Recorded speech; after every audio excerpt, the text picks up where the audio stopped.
வணக்கம் நண்பர்களே. இந்த உலகத்தில் உள்ள அனைத்திலும் மிக சக்தி வாய்ந்ததும் அதிக ஆற்றல் கொண்டதும் மனித மனமே. இந்த மனம் என்றுமே ஏதாவது சிந்தித்துக் கொண்டே இருக்கிறது. நாமே கவனிக்காத நேரங்களில் கூட நம்முடைய மனம் எதையாவது சிந்தனை செய்யும். இதுவேதான் இன்று உலகில் உள்ள பெரும்பாலான மக்களின் முக்கிய பிரச்சனையாக இருக்கிறது. மனதில் எப்போதும் ஏதாவது ஒரு எண்ணம் ஓடிக்கொண்டே இருக்கும். அந்த எண்ணத்தை உங்கள் எதிரில் இருக்கும் நபர் புரிந்து கொள்ள முடிந்தால் என்ன நடக்கும்? நல்ல எண்ணமா இருந்தா பரவாயில்லை, ஆனால் அது கெட்ட தவறான எண்ணமாயிருந்தா ஒருவரின் எண்ண ஓட்டங்களை இன்னொருவர் உணர முடியுமா? தேவையற்ற சிந்தனைகளை நம்மால் கட்டுப்படுத்த முடியுமா? இதற்கெல்லாம் பதில் சொல்லும் ஒரு சிறந்த புத்தர் கதையை நாம் இப்ப பார்க்க போகிறோம். நிச்சயமாக இந்த வீடியோவை நீங்கள் முடிக்கும் நேரத்தில் உங்களுக்குள் இருக்கிற தவறான சிந்தனைகள் வேரோட மனதை விட்டு போக துவங்கும். வாங்க நேர வீடியோக்குள்ள போகலாம். ஒரு சிறிய கிராமத்தில் கௌதம புத்தரின் போதனைகளால் ஆழமாக ஈர்க்கப்பட்ட ஒரு இளவரசர் புத்தரின் சீடராக சேர தீர்மானிக்கிறார். புத்த சமயத்தில் சீடர்கள் பொதுவாக மக்களிடமிருந்து யாசகம் கேட்டுதான் அன்றாட உணவை பெற்றுக்கொள்வார்கள். அதுபோல அந்த இளவரசரும் புத்த சீடராக ஆன மறுநாளே யாசைக்கு செல்ல தயாரானார். அப்போது புத்தர் அவரை அழைத்து சொல்கிறார், நீ நேற்று ஒரு இளவரசராக இருந்தாய். இன்று மக்களிடையே யாசகம் கேட்பது உனக்கு எளிதல்ல. துறவியின் வாழ்க்கை உனக்கு பழகும் வரை யாசைக்கு போக வேண்டாம். அதற்கு பதிலாக 2 மைல் தூரத்தில் உள்ள ஒரு பெண் துறவியாரின் இல்லத்துக்கு சென்று அங்கே உணவு உண்ணுவா. அந்த இளவரசரும், சரி புத்தரே, அப்படியே செய்கிறேன் என்று சொல்லிவிட்டு அந்த துறவியாரின் இல்லம் நோக்கி பயணித்தார். அந்த பயணத்தின் வழியில் ஒரு சில வாசனைகள், காட்சிகள், நினைவுகள் அவரை பழைய வாழ்க்கைக்கு திரும்ப அழைக்கின்றன. நேற்று வரை நான் ஒரு இளவரசன். என் முன்னே எத்தனை விதமான சைவ உணவுகள், அதிலிருந்து எனக்கு பிடித்ததை தேர்ந்தெடுத்து சாப்பிட்டேன். ஆனால் இப்போது நான் ஒரு துறவி. மக்கள் என்ன கொடுக்கிறார்களோ அதையே ஏற்றுக்கொள்ள வேண்டியது துறவியின் நிலை. இவ்வாறு எண்ணிக்கொண்டபடியே அவர் அந்த பெண் துறவியாரின் இல்லத்தை அடைந்தார். அப்பொழுது அவள் அரண்மனை போல் அமைந்த வாசலை கடந்து வந்து, வாங்க வாங்க, உள்ளே வாருங்கள் என மகிழ்ச்சியுடன் வரவேற்றார். அந்த பெண் துறவியை பார்த்தவுடன் இளவரசர் சில நொடிகள் மயங்கி நின்றார். அவளது முகம் நற்கச்சிலையைப் போல திகழ அவளது அழகில் அவர் மெய்மறந்து விட்டார். அவர் மனத்தில் ஆழ்ந்த எண்ணம் ஒன்று தோன்றியது. அடடா, இவ்வளவு அழகான பெண்ணா! நான் இளவரசனாக இருந்திருந்தால் இவளை இப்போதே மணந்து அழைத்து சென்றிருப்பேன். இவ்வாறு மனதில் தவறான எண்ணங்கள் வந்தன. ஆனால் அந்த பெண் துறவி எதையும் அறியாத மாதிரி அவரை அன்புடன் உள்ளே அழைத்து இருப்பிடத்தில் உட்கார வைத்து அவருக்காக உணவுகளை பரிமாறத் தொடங்கினார். பரிமாறப்பட்ட உணவுகளை பார்த்த இளவரசர் வாயடைத்து விட்டார். ஏனெனில் அவர் வரும் வழியில் பயணிக்கும் போது மனதில் நினைத்த அனைத்து உணவுகளும் நினைத்தவாறே சமைத்து அந்த பெண் துறவியின் கைகளில் இருந்து பரிமாறப்பட்டிருந்தன. இது என்ன ஆச்சரியமா இருக்கு! நான் ஏற்கனவே என்ன சாப்பிடணும் என்று நினைச்சேனோ அதே உணவுகளை இவங்க எப்படி சமைச்சு வச்சிருக்கிறாங்க. இதை கவனித்த இளவரசர், அந்த ஆசிரமத்தில் யாரோ இவங்களுக்கு எனக்கு என்ன பிடிக்கும் என்று சொல்லி இருப்பாங்களா என எண்ணியபடியே மிகுந்த நன்றியுடனும் வியப்புடனும் அந்த உணவுகளை மனமாற வயிறு முட்ட உண்டார். வயிறும் நிறைந்தது. அதோடு சேர்ந்து நடந்து வந்த களைப்பும் சேர்ந்து இளவரசன் மனத்தில் ஒரு எண்ணம் வந்தது. கொஞ்ச நேரம் ஓய்வெடுத்தா என்ன? அந்த எண்ணம் தோன்றியதும் அதே நேரத்தில் அந்த பெண் துறவி மெதுவாக நடந்து வந்து சொன்னாராம், ஐயா, நீங்க ரொம்பவே களைப்பாக இருக்கிறீங்க. கொஞ்ச நேரம் ஓய்வு எடுத்துக்கங்க, உங்களுக்காக ஒரு பாயை விரிக்கிறேன். அவர் அப்படி சொன்னதும் இளவரசர் மனத்தில் அதிர்ச்சியுடன் நினைத்தார். நான் இப்போதான் ஓய்வு எடுக்கணும் என்று மனசுக்குள்ளே நினைச்சேன்.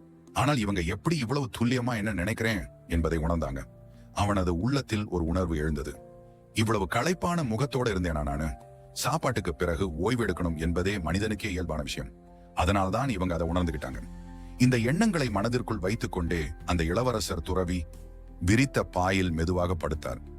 பெண் துறவி அவருக்கு அருகில் அமர்ந்து கொண்டு மெதுவாக ஒரு விசிறியால் காற்று வீசியபடி அமைதியும் ஏற்படுத்தினார். அந்த தருணத்தில் அந்த இளவரசனான துறவி மனதுக்குள் எண்ணினார், நேற்று வரை நான் ஒரு இளவரசன். ஒரு பெரிய நாடே எனது சொந்தமாக இருந்தது.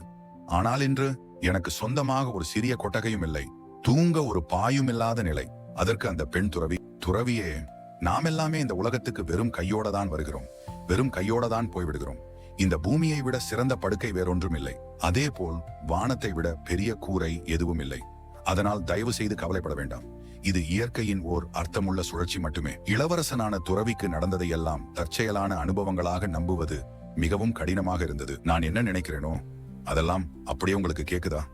அதற்கு அந்த பெண் துறவி ஒரு புன்னகையோடு பதிலளித்தார். ஆரம்பத்தில் நானும் உங்களைப் போலவே பல எண்ண ஓட்டங்களோடு இருந்தேன். பின்னர் தியானத்தில் கவனம் செலுத்தும் போதெல்லாம் என் எண்ணங்களை நான் கவனிக்க ஆரம்பித்தேன். அதனால் என்னுடைய எண்ணங்கள் எல்லாம் அழிந்து என் மனம் அமைதியாகிவிட்டது. இப்போது அந்த அமைதியான மனதின் மூலமாகவே பிறருடைய எண்ணங்களையும் நான் உணர முடிகிறது. இதை கேட்ட அந்த இளவரசன் துறவியின் உள்ளம் பதறிப்போனது. உடனே பாயிலிருந்து எழுந்து, மன்னிக்கணும் அம்மா, நான் இப்போவே புறப்படணும் என்றார். இல்லம்மா, என்னை மன்னிச்சுக்கோ, இப்போவே கிளம்ப வேண்டிய நேரம் வந்துருச்சு. அப்படி சொல்லிக்கொண்டே அவர் அவசரமாக அந்த பெண் துறவியின் இல்லத்தை விட்டு வெளியே வந்து அந்த ஆண் துறவி நேராக வேர்க்க விறுவிறுத்து வந்து புத்தரது ஆசிரமத்தை அடைந்தார். புத்தரின் முன் சென்று, புத்தரே, இனிமேல் அந்த பெண் துறவியின் வீட்டுக்கு நான் செல்லவே மாட்டேன். அதை கேட்ட புத்தர் சற்று ஆச்சரியமாக கேட்டார். ஏன், என்ன ஆனது? யாராவது உங்களை மரியாதை இல்லாம நடத்தினார்களா? உங்களுக்கு சரியான விருந்தோம்பல் கிடைக்கவில்லையா? அதற்கு ஆண் துறவியோ வெகு அமைதியாக பதிலளித்தார். இல்லை புத்தரே, அந்த பெண் துறவி என்னை மிகவும் மரியாதையுடன் நடத்தினார்கள். எனக்கு பிடித்த உணவுகளை பரிமாறினார்கள். மிக அன்போடும் மனமார்ந்த கவனிப்போடும் நடந்து கொண்டார்கள். ஆனாலும் இனிமேல் நான் அங்கு செல்லவே மாட்டேன். தயவு செய்து என்னை கட்டாயப்படுத்தாதீர்கள். புத்தர் மெதுவாக நிமிர்ந்து பார்த்து சொன்னார், நான் உங்களை அந்த பெண் துறவியின் வீட்டுக்கு ஒரு காரியத்துக்காகத்தான் நான் உங்களை அந்த பெண் துறவியோட வீட்டுக்கு அனுப்பினேன். இப்போது அந்த காரணத்தை கூட சொல்லாம நீங்கள் செல்ல மாட்டேன் என்ற முடிவை எடுத்து விட்டீர்கள். துறவியே, ஏதொரு முடிவுக்கு வருவதற்கு முன் அதற்கான காரணங்களை தெளிவாக உணர வேண்டும். முதலில் அந்த காரணத்தை எனக்கு சொன்னீர்கள் என்றால் ஆலோசித்து அதற்கு பிறகு முடிவு எடுக்கலாம். இளவரசனாக இருந்த துறவி புத்தரின் முன் தலை குனிந்தபடியே நெஞ்சில் எழுந்த உணர்வுகளை சொன்னார். புத்தரே, இது எல்லாமே என் தவறுதான். என் எண்ண ஓட்டங்களை நான் கட்டுப்படுத்த முடியவில்லை. அந்த பெண் துறவியின் அழகில் மயங்கி துறவியின் மார்க்கமே எனக்கு மறந்து போச்சு. அவங்கள பற்றி தவறான காம எண்ணங்கள் என் மனதில் பாய்ந்தன. துரதிருஷ்டவசமா அந்த எண்ணங்களை எல்லாம் அந்த பெண் துறவியே உணர்ந்து விட்டார். அதிலிருந்து என் தவறை நன்கு புரிந்து கொண்டேன். இளவரசர் சற்றே நடுங்கிய குரலில் தொடர்ந்தார். இப்போது நான் அவரின் முகத்தில் எப்படி விழிப்பேன்? அவங்க என்னை எவ்வளவு தவறாக எண்ணி இருப்பார்? அவங்கள நான் மறுபடியும் எப்படி சந்திப்பேன் என்றார். அதை கேட்ட புத்தர் அமைதியாக தெளிவோடு சொன்னார்.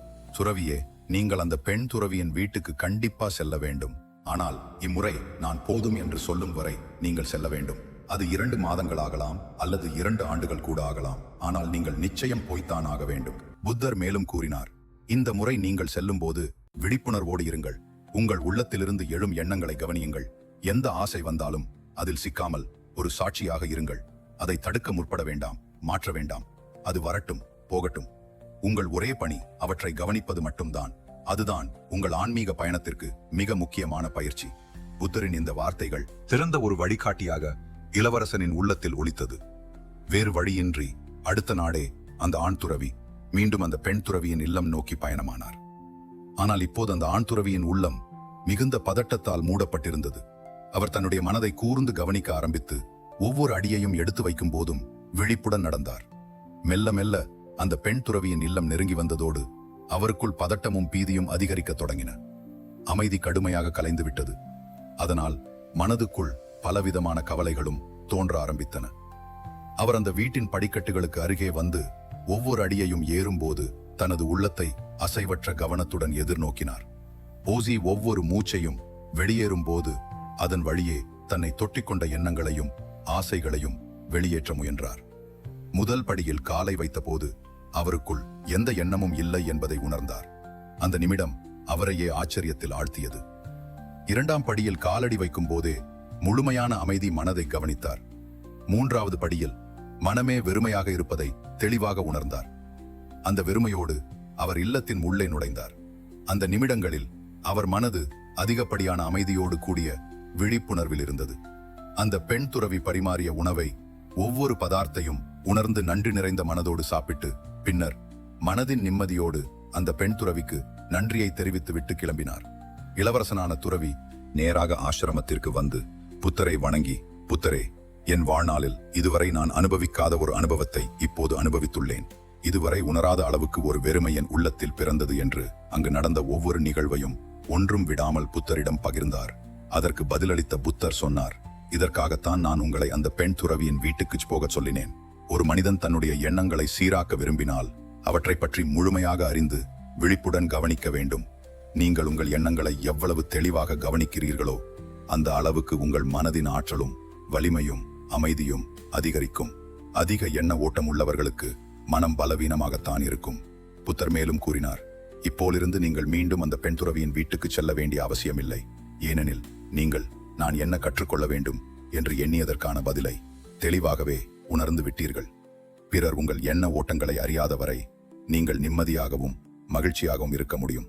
ஒரு நிமிடம் அந்த இளவரசனான துறவியின் இடத்தில் நீங்கள் இருப்பதாக கற்பனை செய்து பாருங்கள். நீங்கள் மனதில் என்ன நினைக்கிறீர்கள் என்பதை கண்ணில் எதிரே இருப்பவர் தெரிந்துவிட்டால் அந்த இடத்தில் அமைதியாக இருப்பதே சாத்தியமாகாது.